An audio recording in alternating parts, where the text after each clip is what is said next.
tinuod ko nang inyo ha, kung naamo sa kabaturan, anong gamay raman mo? Ako to bagbasa lagi og Biblia. Ang gamay mi, kay nakamagod mi sa kabaturan. Basahon ang Biblia mga higala sa Mateo kapitulo 7. Higis ko si Kristo og duha ka dalan, lapad nga dalan og sigpit nga dalan. Ang lapad nga dalan mato pa ni Kristo, daghang mga tawo nagsubay niini. Duna usay sigpit nga dalan, nga mato pa ni Kristo, tayra ang nagagini ini. Ang kinsa kini mga katawhan nga nagsubay sa sigpit nga dalan. Kabalo ko nga kabalo mo. Kung kinsa ni mga katawhan nga nagsubay sa sigpit nga dalan. Pero tagaan mo kay dia. Nganong ginganlan ni Kristo og lapad nga dalan, ning dalan nga nagapadulong sa pagkalaglag.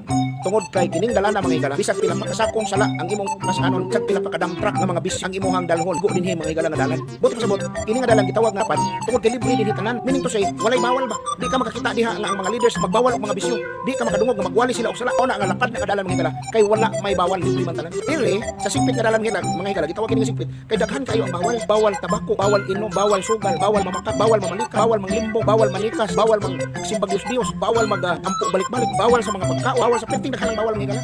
Mao na nga gamay ra ang mga tao.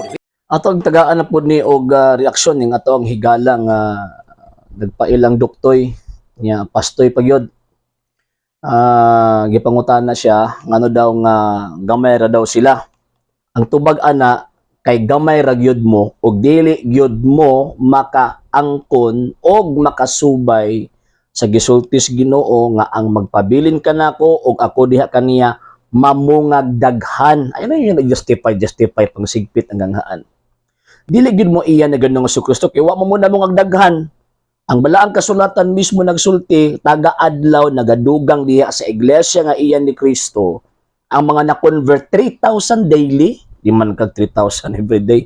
Kunya ang edad sa iglesia ang gitukod ni Kristo not less than 1,920 years old na. Di ka na siya managhan. Kung dili managhan ang iglesia ang gitukod ni Kristo, ang mahitabuan na failure si Kristo. Failure ang Ginoo nga niingon sa ako magauban kaninyo kanunay hangtod sa katapusan sa kalibutan. O ang gipadayag kapitulo 7 ang naa sa langit ang mga nangaluwas dito nagikan sa man nagkalain-laing nasod dili maihap di man kag di maihap nya kamo maihap mo perting layuar niyo tinae. So karon dilita sa imuhang tawag ining puntos ingon niya nga gamay rami kay ang giingon sa balang kasulatan sigpit ang ganghaan nga makasulod sa langit, implied man nga nagtudlo nga atong Ginoong Kristo nga ang pagsunod sa gingarian sa Dios lisod mga pag-antos mutuman ta siyang kabubuton og nasulayan na sa simbahang Katolika liman kag ang simbahang Katolika for the first 300 years sa iyang kinabuhi giluto siya daghang mga Katoliko daghang mga obispong gipamatay tungod sa ilahang gitawag og pagtuo. Daghang mga Katoliko, mga obispo, mga pari nangamatay kay gibuhis nila ang ilang pagtuo ngadto sa Dios. Kamo bisag usa sa inyo, bisag kusi lang sa dagom hilak dayon mo. So dili na kamo sultian din na nga sigpit. Kay kanang inyo kanang bawal-bawal ninyo at atik man ang inyo Inatik man ang inyo tanawan na inyo mga membro kaninyo bawal-bawal inyo mga membro sa hilom. Nagsige tago-tago buhat og di maayo.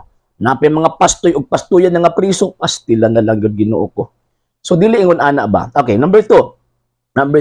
Tama man na nga ang pagbuhat og sala, dali ra kaayo. Pero ayo pagsulti og kanang imuhang una-huna ning atong higala nga doktoy og pastoy. Ingon sila nga ang simbang Katolika way gidili. Manay problema ninyo kay naghatag bugbutang o nagsulti mo mahitungod sa usa ka stand nga dili ninyo stand.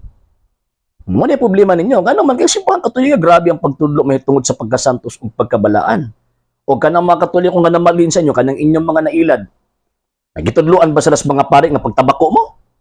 Kaya walay bawal sa Iglesia Katolika, gitudluan ba sila sa pari o mga obispo nga pag-inom mo, pagsugal mo, pamakak mo, panlimbong mo, o panikas mo? Nagsulti ba ang balaang kasulatan, ana? O ang mga pari ni ana? At the same time, nisulti ba ang balaang kasulatan o ang mga pari nga pagsimba mo Diyos okay lang magsimba og Diyos Ginoo ko in taon huna-huna man na ninyo nga ang mga Katoliko nagsimba Diyos lisod ning mga pasmo ang atong panabot sa hinungdan nga di na makabalo mo identify unsay butang balaan og dili balaan. Ano sa pud nahitabo nga ang mahal nga Birheng Maria ug si Kristo nahimong Diyos kay para mahimong Diyos ang ilang mga ributo. Pagbalik-balik og ampo ang langit na gani balik-balik mo sa ampo sa mga pulong adlaw gabi anong wa man to sa waya? Si Kristo nagbalik-balik og ampo sa Katoliko higan. Ano wa man sa waya? Anong Katoliko na magud yung sa wayon? Sa hinungdan nga makita ninyo nga kompetensya ninyo. Kompetensya man ninyo kay para inyo hang ma-drag down, amo na inyo hang tawag ining dauton. Kanang inyong mga alibay di na makapasar sa kamatuuran eh. Ngano man, kay ang kamatuuran na mulo nga sa wala pa mo, daghang mga Katolikong nangasantos tungod sa pagbuhat nilag maayo, dili lang kay sa ilang kaugalingon, apil pa sa komunidad kung asa sila nahimutang. Oh, kamo, isang gani kamo, maging mo siguro sinahatag niyo sa katilingban pag-alagad sa mga tao. Wala. Di lagi mo kalabaw sa simbahang Katoliko. Tumingo mo ga mga badlungon adre sa Pilipinas out of 89 billion Catholics 89 million Catholics rather. Na gini mga badlungon di ginamawa kay bisang gani sa tawag indusi ka mga apostoles na magi usa ka buk Judas. Kung yun ana inyong prinsipyo kay naay Judas, di na natin no, di nga dapat inyong gasaway sa Kristo. Di ba? Out of 89 million Catholics, pero lang magkabuk badlungon na adiha. Most of us Catholics nagningkamot sa pagkinabuhing matarong, naningkamot sa pagkinabuhing maayo. Kaya kung ang mga Katoliko di pa na maayo, hagbero mo nilupad sa Pluto. Ug maon. May gani kay ang mga Katoliko maayo. Mao nang makasangyaw-sangyaw mo sa palibot nga igo lang magyango-yango ang Katoliko. Ngano man kay mga maayo mga Katoliko. Kaya kung dili pa maayo ang Katoliko, pareha pa mi og kani nga balaod sa Islam, wa na mo gilatos. Hindi ba? Ato mo Saudi Arabia. At nung Saudi Arabia niya, magwalyo mo doon sa publiko, maghimo-himo mo content concerning mahitungod kang Kristo diha sa publiko, magdi mo lotoson, magdi mo bitayon. Oh. So ingon anak mo nang buutan gihapon ang mga Katoliko. Og sa samang pagkaagi, naningkamot ang mga Katoliko sa pagsunod sa kabubuton sa Dios og wala may katungod nga muhukom namo. Ngano man kay sulpot lang man mo.